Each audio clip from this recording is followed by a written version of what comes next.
నిప్పునైనా ముట్టచ్చు, కొండనైనా ఎక్కచ్చు, వజ్రాన్నైనా కొట్టచ్చు, కానీ ఈ చిత్తాన్ని మాత్రం గెలవటం చాలా కష్టము అనేసాడు శ్రీరాముడు. అయ్యో శ్రీరాముడే అలా చెప్తే మన కథ ఏమిటి అంటే మరి ఆలోచించాలి. శ్రీరాముడే అలా అంటున్నాడు అంటే ఆ విషయంలో మనం కొద్దిగా ఆలోచించాలి అని.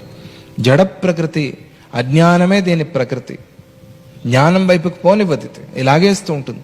అందుకనే బుద్ధిని ఉపయోగించు, బుద్ధిని ఉపయోగించు. బుద్ధిమాన్ అంటారు, బుద్ధిమాన్, నీతిమాన్ ఈ పదాలు ఎక్కువగా వాడతారు. ఎందుకని అంటే బుద్ధిని ఉపయోగించు, చిత్తాన్ని కాదు.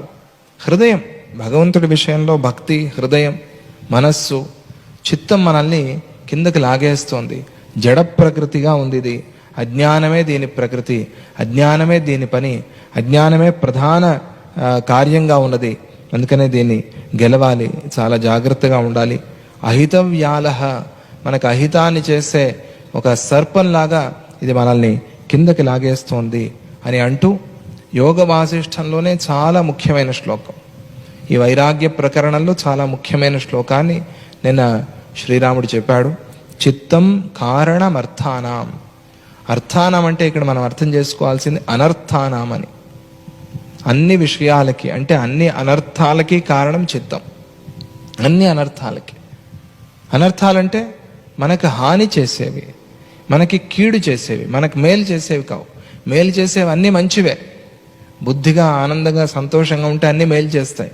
కానీ ఈ చిత్తం ఉన్నదే ఇది కీడు చేస్తుంది, దీనివల్ల మనకు హాని కలుగుతుంది. అందుకనే చిత్తం కారణం అర్థాన తస్మిన్ సతి జగత్రయం. అది ఉంటే ఈ మూడు లోకాలు ఉన్నాయి, అది లేకపోతే ఈ మూడు లోకాలు లేవు. తస్మిన్ క్షీణే జగత్ క్షీణం.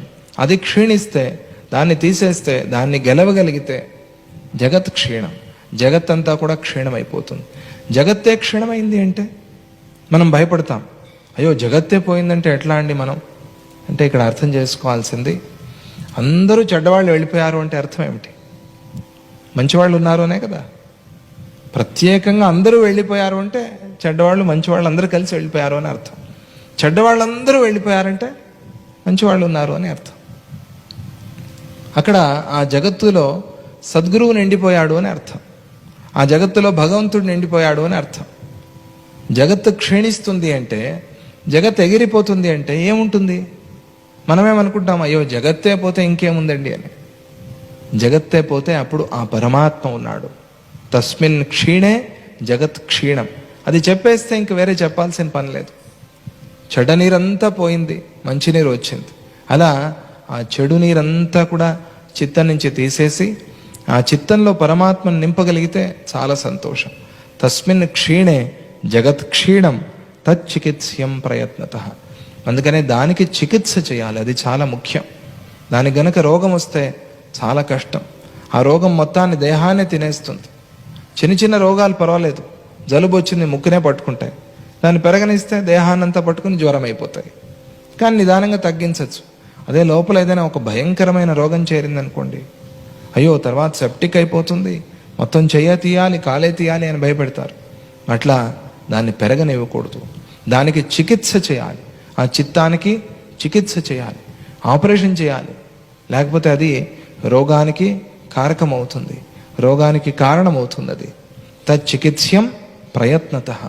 ప్రయత్నం చేసి ఆ చిత్తానికి చికిత్స చేయాలి. దేంతో చికిత్స చేయాలి? బుద్ధితో, సాధనతో చికిత్స చేయాలి. లేకపోతే అది పెరిగిందంటే ఈ జన్మలోనే కాదు, జన్మ జన్మలకి రోగాలను ఇస్తుంది.